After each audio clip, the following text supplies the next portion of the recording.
बिस्मिल्लाहिर्रहमानिर्रहीम, अस्सलामुअलैकुम, welcome to सुबह सवेरे पाकिस्तान। गुड मॉर्निंग, मैं हूं हमजा तारिक और मैं हूं आपके साथ सैयदा इकरा बुखारी। और सबसे पहले तो क्योंकि हमारे व्यूअर्स मिस कर रहे थे तो हमजा को हम वेलकम बैक करेंगे। Thank you. और हमजा, कैसा फील कर रहे हैं, आपको कैसा एक्सपीरियंस है ये, मतलब आप तरक्की पा गए हैं, बाप बन गए हैं? हाँ जी, अल्हम्दुलिल्लाह। और यासिर का शुक्रिया कि यासिर 2 दिन जो हैं बड़ी एक कठिन रूटीन का हिस्सा बने और उन्होंने आके जो है मेरी जगह ली और अच्छा एक्सपीरियंस है। मैं 2 दिन मतलब निजी मसरूफियत की वजह से छुट्टी पर था और अल्लाह ने अल्हम्दुलिल्लाह मुझे बेटा अता किया।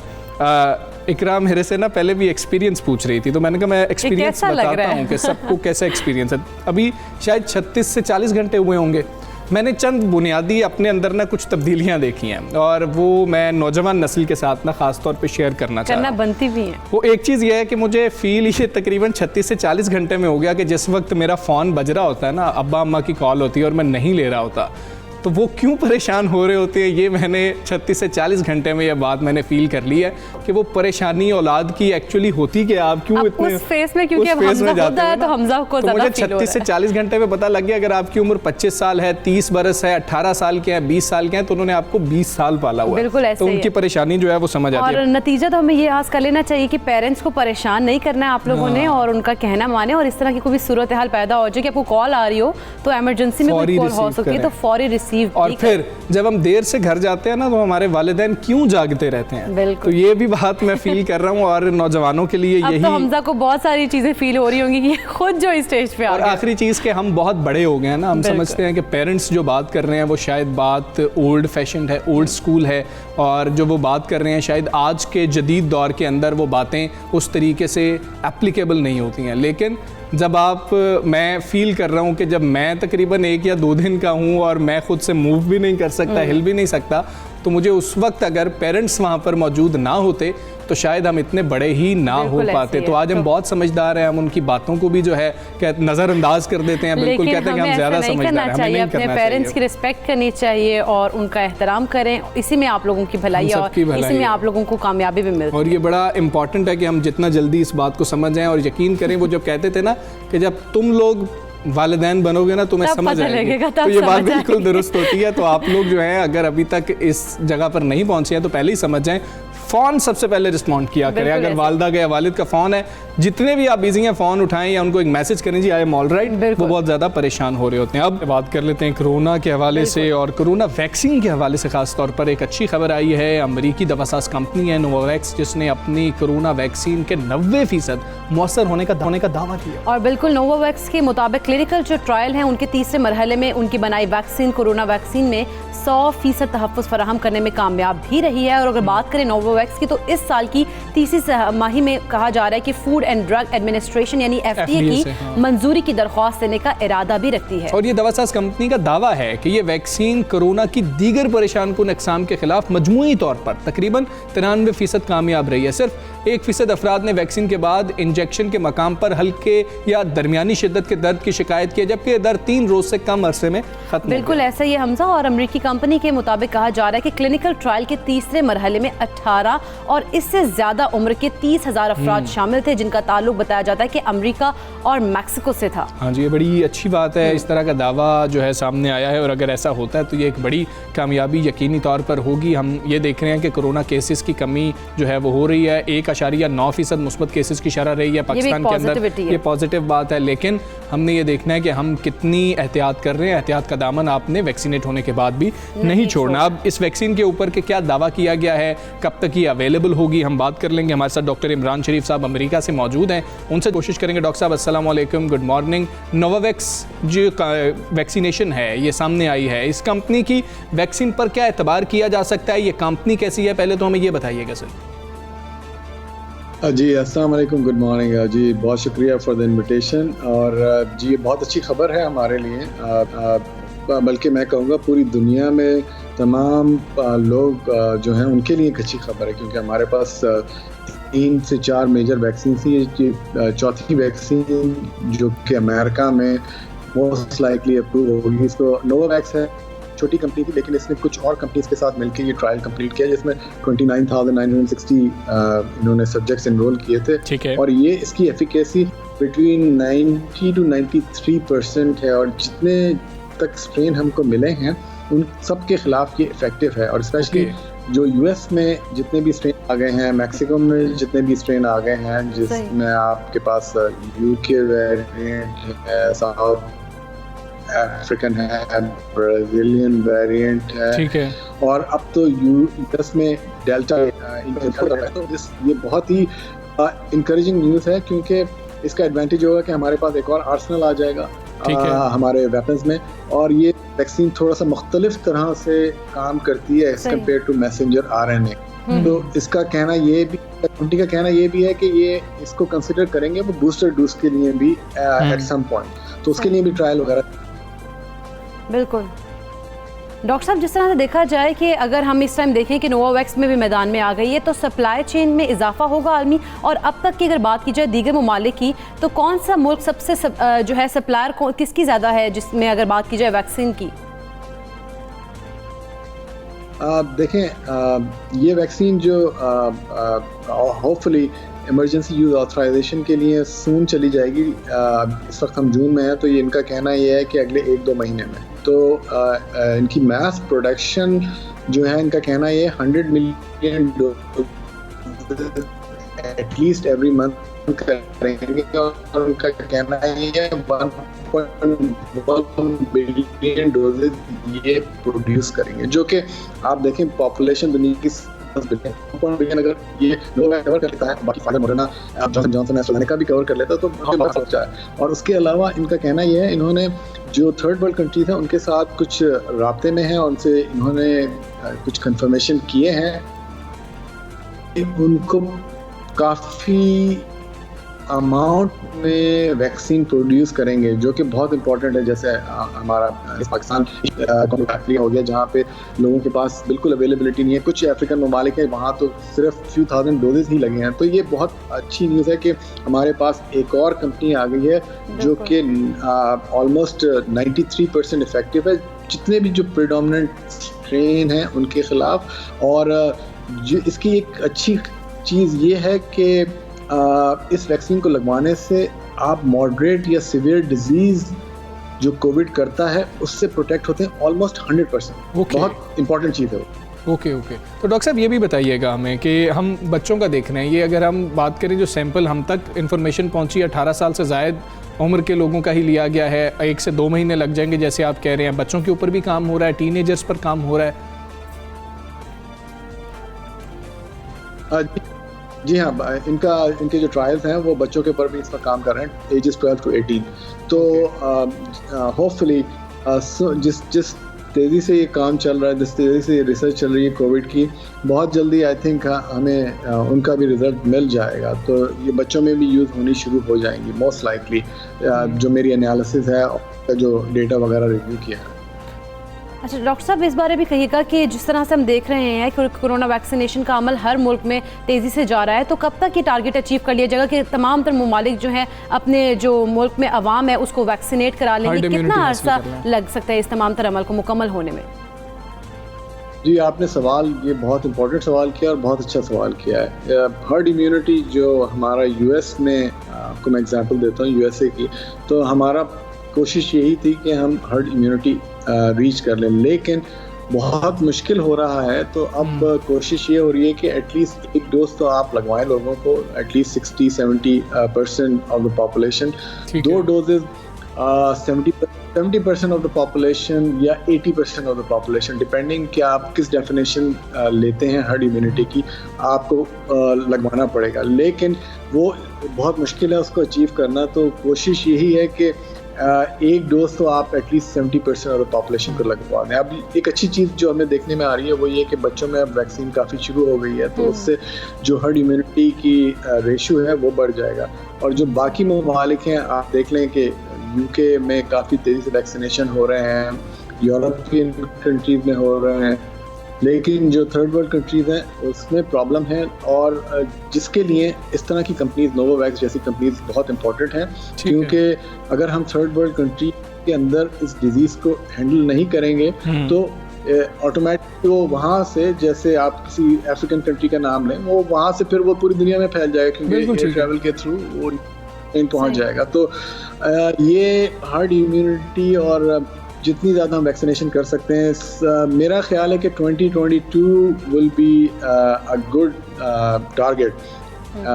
ठीक है, 2022 जो है वो अच्छा टारगेट होगा कि हम हर्ड इम्यूनिटी हासिल कर सकें, और जब हम हर्ड इम्यूनिटी हासिल करेंगे उसी वक्त ही हम ये कह सकते हैं कि हम शायद कोरोना को शिकस्त देने में कामयाबी की तरफ गामजन अब हो चुके हैं। बहुत शुक्रिया आपका डॉक्टर इमरान शरीफ साहब, सबसे पहले पाकिस्तान से। आप बात है अमेरिका से, आप हमारे साथ मौजूद थे और ये बड़ी अच्छी खबर है। और फिर हम देखेंगे, क्योंकि अब हम प्राइवेटली भी देख रहे हैं ना कि वैक्सीन मंगवाई जा रही हैं, तो फिर ये वैक्सीन मंगवाई जा सकती है, नहीं मंगवाई जा सकती, इस तरह के मामलात होंगे, लेकिन इस पर काम हो रहा है, ये बहुत अच्छी बात है। ये बहुत अच्छी बात है। हमजा आगे बढ़ते हैं क्योंकि आज केपी जो है असेंबली बजट पेश कर रही है, तो आइंदा माली साल का बजट आज पेश किया जाएगा केपी असेंबली का, और बजट का तखमीना अगर लगाया गया तो वो 1000 अरब रुपए से जायद रखने की तजवीज़ सामने आई। अगर सालाना तरक्याती प्रोग्राम्स की बात की जाए तो 370 अरब रुपए से जायद का बजट मुख्तस करने के अलावा कबायली अजला के सालाना तरक्याती प्रोग्राम्स के लिए भी 120 अरब रुपए रखने की तजवीज़ दी गई। हाँ जी, और बजट की अगर हम बात करें तो सरकारी मुलाजमीन के लिए 25% इजाफे की तजवीज़ जो है, समेत माहाना उजरत कम से कम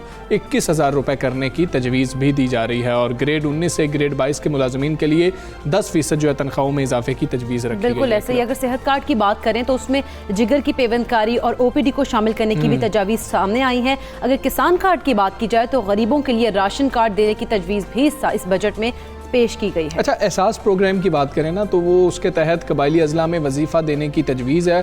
ख़ास एक चीज़ जो है जो बहुत इंपॉर्टेंट है, जिसका हमें जिक्र भी करना है, फ़नकारों अदाकारों की इमदाद के लिए 500 मिलियन रुपए इंडोमेंट फंड रखने की तजवीज़ भी शामिल की गई है। अच्छी तजवीज़ है, क्योंकि हम देखें तो इस पैंडेमिक में जो पूरी सूरत हाल थी, इसमें जो अदाकार बरादरी है उसको बहुत ज़्यादा लॉस हुआ, क्योंकि हमारे सिनेमाज बंद हैं, इंडस्ट्री सारी क्लोज थी, तो सबसे ज़्यादा जो तबका पिसा है वो अदाकार। फिर हम देखते हैं ना कि अदाकार जिस वक्त मतलब हम देखते हैं वो बीमार होते हैं और उनकी वो कसम पुरसी की ज़िंदगी बसर कर रहे होते हैं, उस वक्त कोई उनकी सरपरस्ती करने वाला नहीं होता, तो उसके लिए भी के बाद कोई पूछता ही नहीं अदाकार बरादरी को। और अब बात करेंगे इसी हवाले से कि क्या तजावीज़ हैं, कैसा बजट आने जा रहा है। खैबर पख्तूनख्वा के वज़ीर बराए मेहनत और सकाफ़त शौकत यूसुफ़ज़ई साहब ने हमें ज्वाइन किया है। शौकत यूसुफ़ज़ई साहब, अस्सलाम वालेकुम, गुड मॉर्निंग। खैबर पख्तूनख्वा के जो बजट हैं उसके सेलिएंट फीचर्स क्या हैं, कुछ जो हमें मालूम हुए, हमने बताए, आप भी बता दीजिएगा। बिस्मिल्लाहिर्रहमानिर्रहीम। खैबर पख्तूनख्वा का 1100 अरब से ज़्यादा का बजट है, और इसमें आप देखें कि जो सेटल एरिया जो पहले से खैबर पख्तूनख्वा था वो 270 अरब उसके लिए डेवलपमेंटल बजट रखा गया था। इसी तरह 100 बिलियन जो है वो मर्ज एरिया के जो अजला हैं उनके लिए रखा गया। और पहली दफ़ा मैं समझता हूँ कि जो ओन रिसीप्ट हैं, जो सूबे के अपने महासिल हैं, उसमें का खातिर ख्वाह इजाफ़ा हुआ है, तकरीबन कोई 54 बिलियन रुपए तक पहुँचा है, जो एक रिकॉर्ड है। और इसके अलावा बजट के अंदर किसी किस्म का कोई टैक्स नहीं लगाया गया, और सरकारी मुलाजिमीन को काफ़ी रिलीफ दी गई है, और उसमें आप देखें 25% बेसिक सैलरी के ऊपर जो है वो सैलरी में इजाफ़ा भी किया गया है। और इसके साथ साथ जो क्लास फोर्स हैं उनको उनके मुख्तलिफ जो उनके शूज़ हैं, उनके वर्दियाँ हैं, इसी तरह 1 से लेकर 16 तक जो पुलिस हैं उनके रिस्क अलाउंस में इजाफ़ा किया गया। टीचर्स को बहुत ज़्यादा मराद दी गई हैं, उसमें डिस्पेरिटी अलाउंस में इजाफ़ा किया है 20%, इसी तरह जो 25% इंक्रीज़ हुआ है सैलरी में। तो मैं समझता हूँ कि ओवरऑल अगर हम देखें तो बेहतरीन बजट है, और अगर हम कोरोना की सूरत हाल को पेश नज़र रखें तो उसमें मैं समझता हूँ कि इससे बेहतर बजट ना तो पेश किया जा सकता है और न ही मुमकिन है। इन तमाम तर मुश्किलात को देखने कर मैं कह सकता हूँ कि बहुत ही ज़बरदस्त बजट है। मुख्तलिफ़ सेक्टर्स को इसमें देखा गया है, उनकी मुश्किलात को कम करने के लिए काफ़ी बेहतरीन लाई गई। साहब, अगर बात की जहत के और तालीम के शोबे की, तो खैबर पख्तूनख्वा हुकूमत इस बार कितना फोकस कर रही है तालीम और सेहत पर, और ख़ास तौर पर अगर बात की जाए सेहत कार्ड की, तो इसको मज़ीद बेहतर बनाने के लिए बजट में क्या तजावीज़ पेश की गई हैं? दफ़ा जब बजट पेश होता है, आपको पता है कि सबसे ज़्यादा एजुकेशन के लिए मुख्तस किया जाता है और दूसरे नंबर पर हेल्थ होता है। हाँ जी। इस दफ़ा अगर आप देखें तो इन हेल्थ के अंदर तो बिल्कुल मैं समझता हूँ कि इनकलाबी इक़दाम उठाए गए हैं। काफ़ी जो बड़े बड़े अमराज थे वो उनको शामिल किया गया, और जो सबसे अहम कदम जो उठाया गया है वो है सेहत इंसाफ कार्ड के अंदर लीवर ट्रांसप्लांट को शामिल करना। ये इतना बड़ा इशू था कि इस पे ऊपर 50 लाख से लेकर 60 लाख रुपए तक ख़र्चा आता है और पेशेंट नहीं अफोर्ड कर सकते। और इस दफ़ा जो 2-3 महीनों का अगर हम फिगर उठा के देख लें, पूरे सूबे को कवरेज मिल रही है, इंक्लूडिंग फाटा। और उसके अंदर आप देखें तो बहुत ज़्यादा दिल के अमराज के मरीज़ों के इलाज हुए हैं, उसमें लोगों को फ़ायदा हुआ है। इसी तरह उसके अंदर किडनी ट्रांसप्लांट, इसके अंदर बोन मेरो ट्रांसप्लांट, ये सारे इसमें ग्रेजुअली शामिल कर रहे हैं हम। लेकिन जो सबसे अच्छी बात है वो ये कि लीवर ट्रांसप्लांट जो है वो ऐसा मरज़ है जो आम आदमी अफोर्ड नहीं कर सकता, या तो वो अपने घर बेचता या फिर उधार लेता, लेकिन इतनी बड़ा उधार भी कोई नहीं देता है। तो एक इनकलाबी स्टेप उठाया गया और मैं समझता हूँ कि इस बहुत सारे लोगों को फ़ायदा होगा जो अच्छा। शौकत यूसुफ साहब ये बताइएगा, खैबर पख्तूनख्वा के बजट में सनती तरक्की और दीगर तरक्याती मंसूबों पर कितना फोकस किया गया है? देखिए, मैं समझता हूँ कि जो हमारा बजट है उसमें बहुत सारे सेक्टर्स को देखा गया है। उसमें टूरिज़म है, हमारा जो पेडो है उसके ज़रिए जो बिजली बनाने का, हमारा जो सस्ती बिजली पैदा करने के लिए जो इक़दाम हैं, तो इसी तरह फोकस किया गया है इंडस्ट्रियलाइजेशन पर कि हम अपनी सनतों को कैसे तरक्की दे सकते हैं। तो उसके हवाले से भी जो सूबा बिजली पैदा करता है वन व्हीलिंग सिस्टम के जिस तरह पेहूर के अंदर हुआ कि हम एक तो उससे सूबे को भी फ़ायदा होगा, क्योंकि हम जो बिजली पैदा करते थे फिर वफाक को देते थे, वो हमसे 2-2.5 रुपये यूनिट के हिसाब से लेते और फिर वापस हम पे 13 रुपये के ऊपर बेचते। और वो भी जो हमें आप बड़ी मुश्किल से NHP के अंदर हमें हमारा शेयर जो है पूरा मिलता था।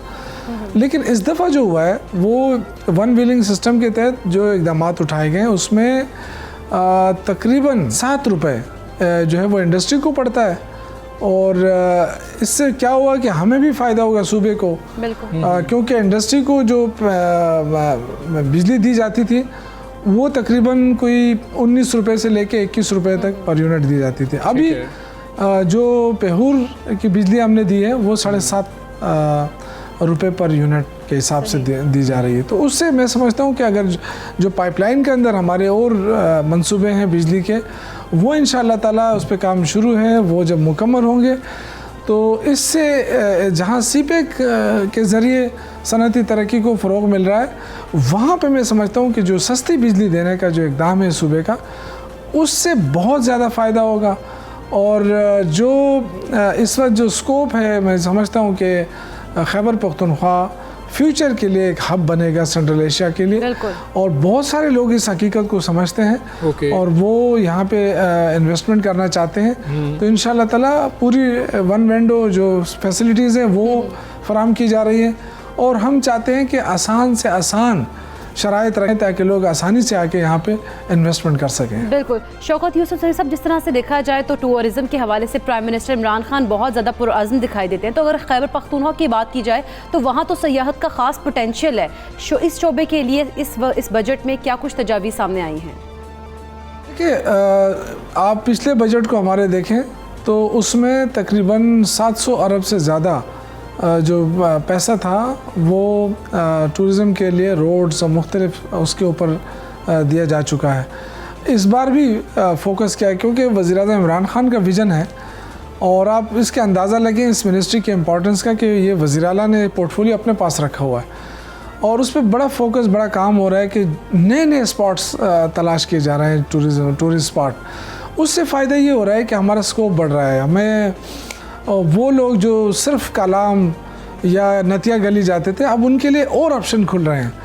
शांगला के अंदर हैं, इसी तरह गबीन जबा है, और मालम जबा के अंदर भी कई और जो है वो टूरिस्ट स्पॉट। लेकिन शांगला, धीर, ठीक है, चतराल, और कोहिस्तान के अंदर जो नए नए स्पॉट्स खुलेंगे उससे टूरिज़्म और भी बूस्ट होगा और उस पर पूरा फोकस किया जा रहा है। और जो जहाँ जहाँ सड़कों की कमी है, इंफ्रास्ट्रक्चर को बेहतर किया जा रहा है। घुमराट जो हमारा एक बहुत अच्छा स्पॉट बनने जा रहा है, उसके लिए जो सड़क जो है वो तामीर की तरफ उस काफ़ी काम हुआ है। और इंशाअल्लाह ताला मुझे उम्मीद है कि आइंदा आने वाले 1 साल या 1.5 साल के अंदर टूरिज़्म को बहुत ज़्यादा बूस्ट ठीक है। मिलेगा। शौकत यूसुफ साहब ये बताइए, खैबर पख्तूनख्वा हुकूमत किन किन शोबों को टैक्स नेट में ला रही है और सूबे की आमदन बढ़ाने के लिए क्या फ़ैसले और इकदाम किए जा रहे हैं?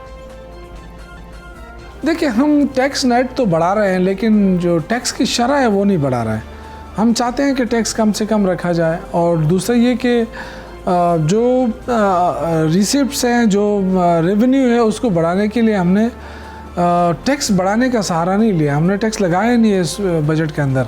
हम पूरी कोशिश कर रहे हैं कि कम से कम टैक्स हो, लेकिन नेक्स्ट जो टैक्स नेट है इसको वसी किया जाए ताकि जो लोग अफोर्ड कर सके, ताकि जो लोग टैक्स दे सकें वो टैक्स दें और इसका फ़ायदा जो है वो सूबे को अल्टीमेटली मिलेगा। लेकिन जो अच्छी बात है वो ये कि पहली दफ़ा NHP के अंदर इस सूबे को उसका हक मिल रहा है। हमारे 70 अरब रुपए बकाए जाते हैं, जो अब हर साल हमें 3 अरब रुपए मिल रहे हैं रेगुलर, हर महीने रेगुलर मिल रहे हैं। उससे जो हमारा नेट टाइटल प्रॉफिट का जो बकाए जाते हैं वो 70 अरब से आके 22 अरब पे आ गए हैं, तो अब कम हो गए हैं।